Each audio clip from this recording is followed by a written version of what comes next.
I love मोहम्मदचा वाद आता नगरपर्यंत पोहोचलाय। अहिल्यानगरमध्ये संतप्त मुस्लिम समाज रस्त्यावरती उतरला। नगर छत्रपती संभाजीनगर महामार्गावर रास्ता रोको करण्यात आला। तणावाची परिस्थिती निर्माण झाल्याने पोलिसांना सौम्य लाठीचार्ज करावा लागलेला आहे। तर एका संशयित आरोपीला पोलिसांनी आता चौकशीसाठी ताब्यात घेतलंय। काही ठराविक दुकानदारांनी त्यांचे दुकाने बंद केले त्या, परंतु आतापर्यंत संपूर्ण कापड बाजार, मोची गल्ली किंवा घास गल्ली संपूर्ण चालू आहे आणि सर्व दुकानदार आपल्या आपल्या तयारीने इथं बसलेले। सण सुद आहे, हिंदू धर्माचे मोठा सण दिवाळी आता लवकरच येत आहे। तर प्रत्येकाने बाहेरगावच्या लोकांना सुद्धा माझी विनंती आहे, प्रत्येकाने या खरेदी करा। बाजार एकदम शांत आहे, पोलीस प्रशासन सुद्धा इथं बंदोबस्तासाठी आहे, कुठेही काही विषय नाही। रांगोळी जमिनीवर काढून त्या माध्यमातून मुस्लिम धर्मीयांच्या भावना दुखावल्या अशा स्वरूपाचा हा गुन्हा पोलीस स्टेशनला गुन्हा रजिस्टर नंबर 873/2025 BNS 299 वगैरे या कलमानुसार दाखल केलेला आहे। याच्यामध्ये जे 2 संशयित आरोपी आहेत त्यापैकी एका संशयित आरोपीला आम्ही ताब्यात घेतलेला आहे। संबंधित आरोपीला सन्माननीय न्यायालयासमोर हजर करून अधिक तपास आम्ही आमच्या पोलीस स्टेशनचे सहाय्यक पोलीस निरीक्षक करत आहेत। या बाबतीमध्ये जो काही जमाव जमला होता, जमावामध्ये एक टिळा लावणारा मुलगा सुद्धा बाहेर गावचा होता। तर तो आला, तो त्याच्या कामासाठी कुठेतरी बाहेर तालुका स्तरावरून आलेला होता, त्याला मॉबने मारलेला आहे।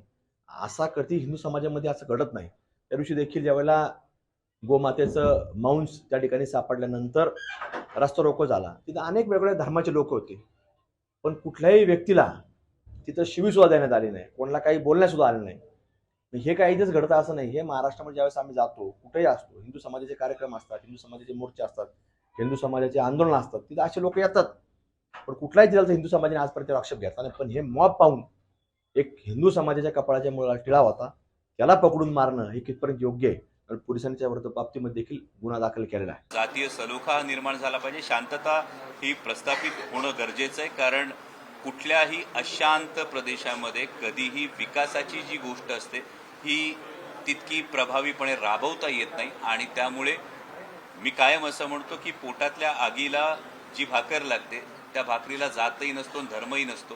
त्यामुळे तो रोजगार निर्माण होण्याच्या दृष्टीने, ते उद्योगधंदे निर्माण होण्याच्या दृष्टीने ही शांतता हवी आणि शांतता होण्यासाठी हा जो एक जातीय सलोखा असायला हवा, सौहार्दाचं वातावरण जे असायला हवं, हे सगळ्यांच्या ही एक नैतिक जबाबदारी। अहिल्यानगरमध्ये काही विषय झाला असेल तो लोकलाइज सब्जेक्ट आहे, त्याची माहिती घेऊन त्याच्यावरती आम्ही भाष्य करू। परंतु कुठल्याही परिस्थितीमध्ये महाराष्ट्राचं सरकार हे महाराष्ट्राची कायदा आणि सुव्यवस्थेची स्थिती बिघडवू देणार नाही, बिघडूही देणार नाही आणि कोणाला बिघडवूही देणार नाही।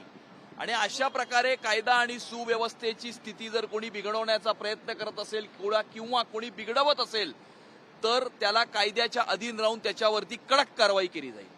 अब ये मत समझिएगा कि अगर किसी ने ये कहा कि आई लव मोहम्मद और किसी ने उसका विरोध किया तो उनकी शख्सियत के ऊपर कुछ फर्क पड़ता है करके। जो लोग बड़े हैं वो बड़े ही रहते हैं इसमें। हाँ? आप जिसको मानते हैं, आप अगर भगवान राम को अगर मानते हैं तो आपको मानने का पूरा अधिकार है। आई लव भगवान राम। मुस्लिम समाजासाठी प्रेक्षक मोहम्मद पेक्षा कोणीही मोठं नाही आहे। ते सर्व आहे आमच्यासाठी। आणि तुम्ही असं सांगत असेल की तुम्हाला हे बोलण्याचा अधिकार नाही आहे, तुम्हाला लिहिण्याचा अधिकार नाही आहे, तर हे कुठे चाललेलं आहे? आणि हे प्रवृत्तीचे कोण लोक आहे जे अशा प्रकारचे कृत्य करत आहे समाजामध्ये तेढ निर्माण करण्याचा? लोकशाही मराठी ऐका, पहा, जागरूक रहा।